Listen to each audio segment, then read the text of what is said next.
Alléluia, Alléluia, Alléluia.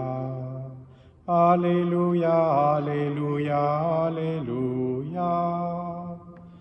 Alléluia, Alléluia, Alléluia. Alléluia, Alléluia, Alléluia. Si quelqu'un m'aime, il gardera ma parole, dit le Seigneur. Mon Père l'aimera, et nous viendrons vers lui. Alléluia, Alléluia, Alléluia. Alléluia, Alléluia, Alléluia. Le Seigneur soit avec vous. Évangile de Jésus-Christ selon saint Marc.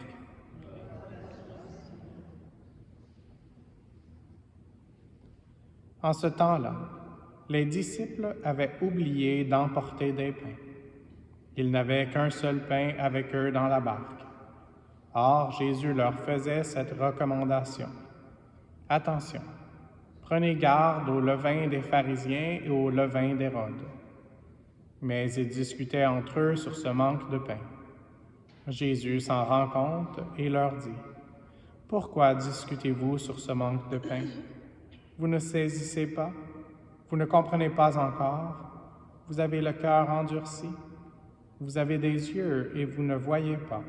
Vous avez des oreilles et vous n'entendez pas?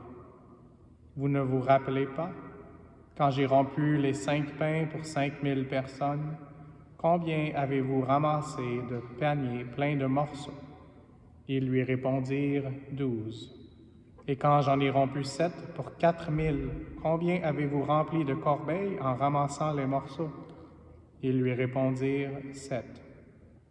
Il leur disait, vous ne comprenez pas encore. Acclamons la parole de Dieu.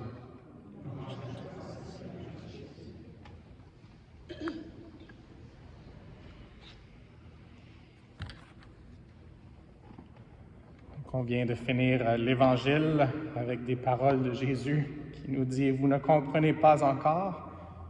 Et puis on a dit « Acclamons la parole de Dieu ». En anglais, on a dit « Ça, c'est la bonne nouvelle ». « This is the gospel of the Lord ». Et on a dit qu'on a rendu grâce à Dieu. Donc c'est un peu... c'est bien qu'on puisse rendre grâce à Dieu qui est un professeur, qui a beaucoup de patience. Donc il veut continuer de nous enseigner. Et aujourd'hui, je vais essayer du mieux possible de faire quelques liens entre la première lecture et cet évangile. Un des parallèles qu'on peut faire, et demain on continuera le récit de Noé, mais c'est entre l'arche de Noé, qui était comme un bateau, et puis dans cet évangile, on a entendu parler de la barque. Jésus était dans une barque. Et donc, c'est un parallèle qu'on peut faire, et puis avec ce qui se passe dans le monde, dans la Genèse, et peut-être avec ce qui se passe dans notre monde aussi. On peut penser parfois que c'est comme s'il y a un déluge de mauvaises nouvelles. Et donc, on peut penser qu'il y a plus de souffrance et de maladies et de guerres et de cataclysmes que de choses positives. Mais on doit toujours se référer à la bonne nouvelle. Et Jésus, c'est la bonne nouvelle. Et Jésus est plus fort que tout ce déluge qui nous semble arriver de nouvelles qui ne sont pas aussi bonnes.